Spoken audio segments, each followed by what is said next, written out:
Como que surgiu toda essa história na sua vida, esse seu momento roteirista É de uma tudo? loucura. Eu brinco que a minha carreira, ela não é reta, né? E eu acho que o legal é exatamente isso. Eu sempre me permiti de verdade poder participar. Vou tentar ser rápido, porque eu tenho 50 anos, né? Então, Não. eu trabalho comecei com 19, eu trabalho já há bastante tempo. Aí faz as contas, vai ser mais fácil. 31 anos? 19, Eu falou? podia 31 me anos. aposentar, né? Olha aí, É, olha olha aí. Teria E um você direito, arrumando né? coisa Mais nova 4 pra aninhos cabeça. aí você já tá Já tô aposentado de indo para bem da aposentado e vida. uma boa parte com carteira registrada. Aí o que acontece? Quando eu tinha. Quantos anos você tem? 50. Então você é da minha geração, você vai entender. Nós tínhamos no Brasil, numa época, que a gente tinha muita dificuldade de pensar para frente, olhar para o futuro. A gente não se via. O Brasil tinha. Quem fala da Argentina hoje de hiperinflação, não imagina o que era o Brasil naquele momento. Quem cresceu na década de 80, cresceu mudando dinheiros, a gente tinha, cada hora era um carimbo naquela nota, e cortava zero, e descortava zero. E a URFR, como é que era? O RL, não, mas aí você já chegou num lugar bom, que é o RLV, Unidade Unidade Real de Valor. Quando a gente chegou nesse momento, a gente já estava querendo sair da lama. Sim. Até 1994, nós éramos jovens sem perspectiva. A gente não tinha, de fato, o que olhar muito. Eu vinha de uma família de classe média legal, estava tudo certo, mas eu não olhava futuro. Aí eu fui para Paris, eu entrei na faculdade e tal, saí lá, parei a faculdade, fui para Paris. E porque eu queria olhar muito para fora e pensava em morar fora do Brasil. Mas não, é difícil você... a gente é muito latinão, acho que se eu tivesse ido para a Itália, porque a gente gosta, né, de família, moço com vó, de domingo e tal. Só que você volta para o país que eu continuava não acreditando no Brasil. Eu tinha ficado um tempo, então você percebia que as pessoas nem sabiam que era Brasil. O máximo sabiam que era o Pelé. Quando eu chego, eu sempre gostei muito de televisão. Eu estava fazendo economia. E quando eu estava fazendo na faculdade, eu prestei para 500 mil coisas, inclusive rádio e TV na época.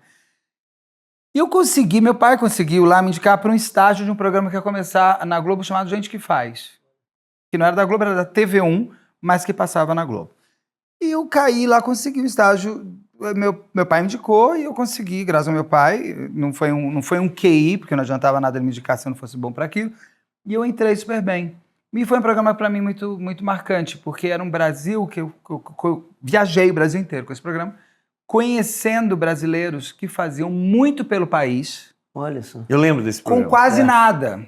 Eu fiz eu acho que eu fiz mais de 50, fiz mais de 50 personagens. E era do Bamerindos, era o primeiro brand content, de verdade. Olha só. Brasil se faz com gente que faz, né? Que era o slogan, que era o Guarnieri que fazia. E eu tive o prazer de cair numa equipe que era assim, era o Roberto Gervitz, a Suzana Amaral, o Sérgio Toledo, o Walter Lima Júnior, eles eram diretores. Eu tinha diretor de fotografia, era o Adrian Cooper, o Hugo Kovinski, o Carlos Eber. Era assim, era uma gente de cinema que fez cinema na década de 80, eu chegando em 90, isso era 93, 94, 93. E ali eu tive o privilégio de aprender a fazer ali e também de ver brasileiros que faziam coisas muito legais, sem muita coisa. Desde bailarina que tirava criança da rua através do balé, em Fortaleza, Dora Andrade, até a Dorina Noel, que abriu um instituto para cegos, porque ela ficou cega com 17 anos. Então você tinha uma coisa assim, às vezes a pessoa não tinha nada. Então eu descobri um Brasil que me deu orgulho de ser brasileiro. E ao mesmo tempo desenvolvi a minha primeira profissão, que foi nessa parte de audiovisual. Eu fui como produtor, entrei como estagiário e saí como assistente de direção. Então foi legal. E só que no meio disso tudo, estava começando uma coisa chamada internet. A gente estava começando a ouvir falar de que tinham agora computadores, PCs, que tinha um negocinho que você entrava que era um CD-ROM, e a TV1 estava abrindo uma área.com. Nem .com, chamava Mídias Interativas. E o cara que estava lá, que eu amo de paixão, que é o German Quiroga, que eu chamo do meu pai profissional, ele gostou, a gente se conheceu no corredor, eu fiz um freelo, alguma coisa, e ele me convidou para fazer parte desse grupo que estava abrindo.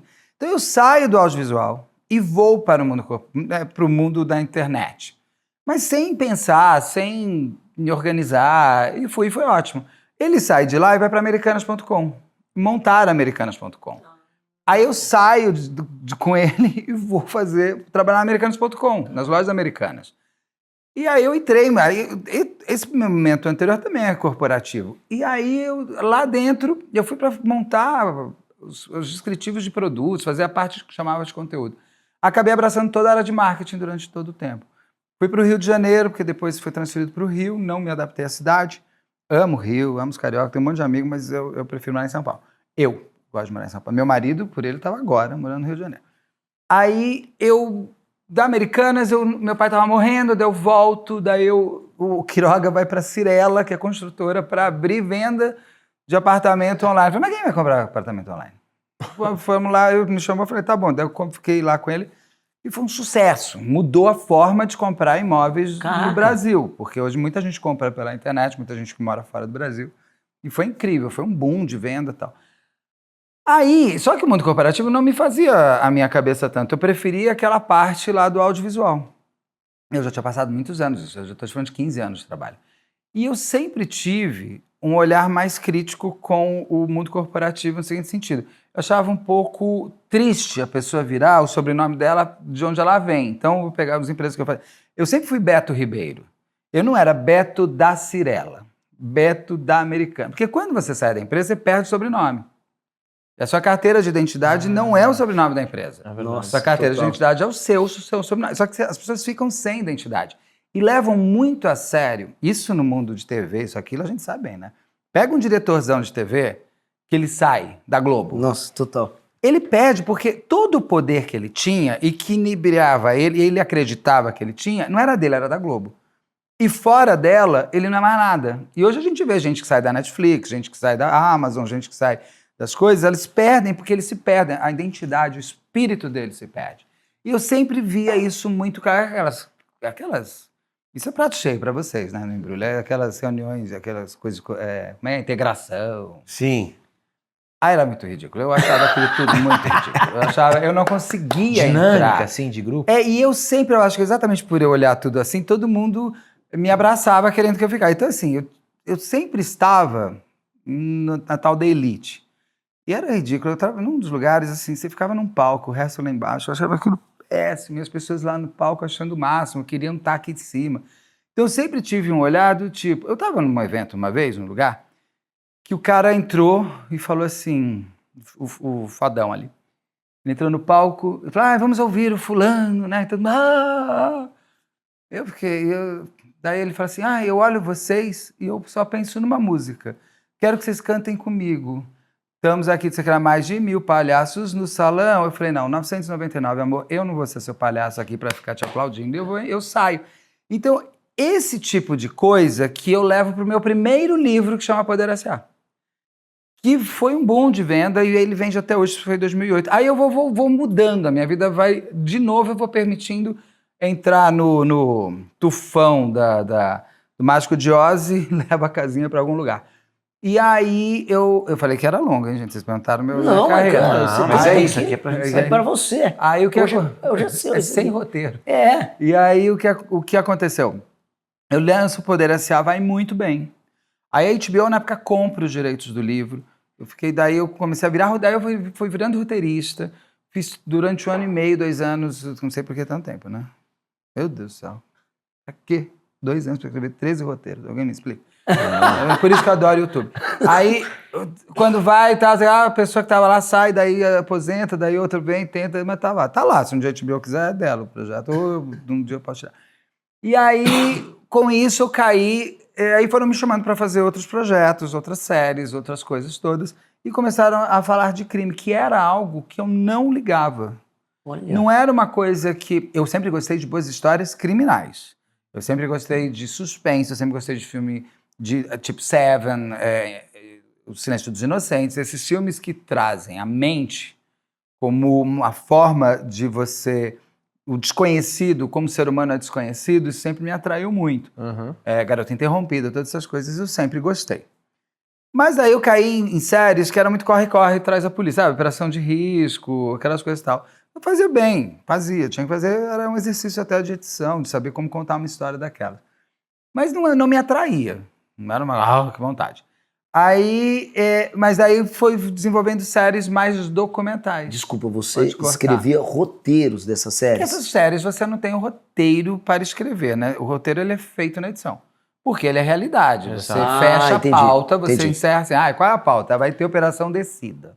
Vai ter batidos, aquilo tal de Blitz. Então tá, essa é a pauta.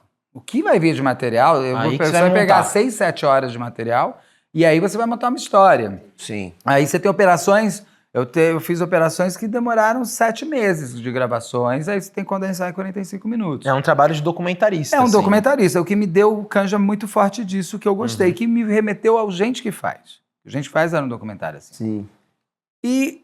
E aí eu passei por muitos, eu fiz a série Transplantes, que é para Discovery, eu fiz mais de 40 séries, mais de 40 produções ao longo de 13, 14 anos, 12 anos, 13 anos. Porque eu comecei isso em 2008 eu lanço o livro, 2009 eu começo os roteiros com a HBO, e eu, em paralelo, já vou fazendo isso tudo. Em 2009, 2010, a gente está em 2023, e eu parei de uma coisa que eu gravei, foi em 2022. Então foram 12 anos, e eu encerrei uma carreira que eu encerrei de fato de diretor, porque daí além de roteirizar, produzir, eu também dirigia.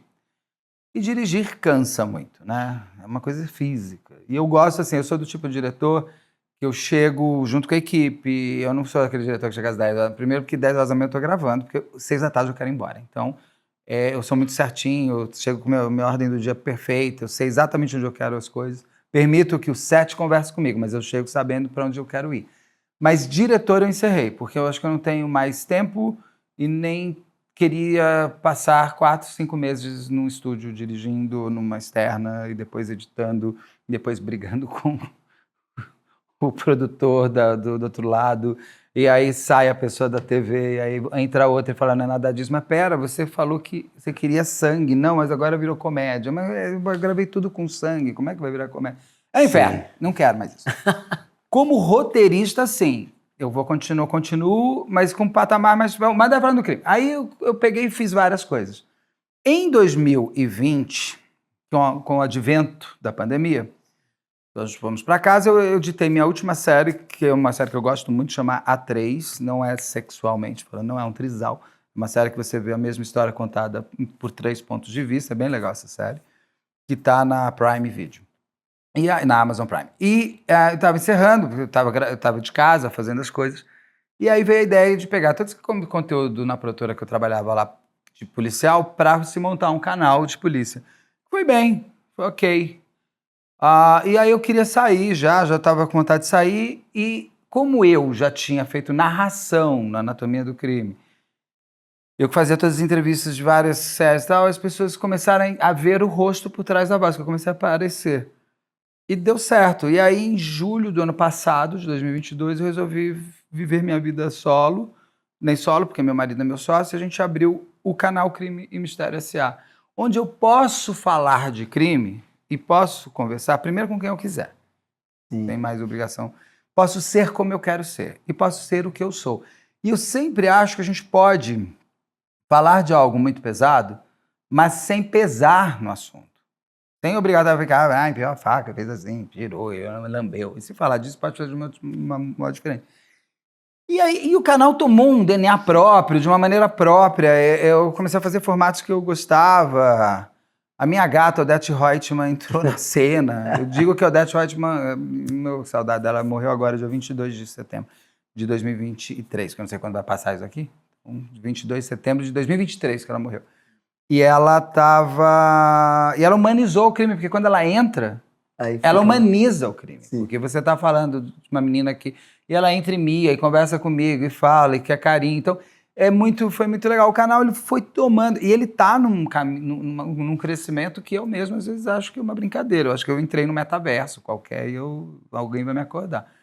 Porque ele vai bater daqui a pouco 1 milhão de inscritos. Não, e é impressionante. A gente falou disso. Está muito alta. Não, é impressionante. Você foi cotado de nome, então a gente falou, cara, é impressionante como o canal cresceu muito rápido. A audiência é muito alta. Mas é muito eu acho que porque você começa a ver uma história... Que dá muita responsabilidade. Você começa a ver a história e você quer ver o fim, né?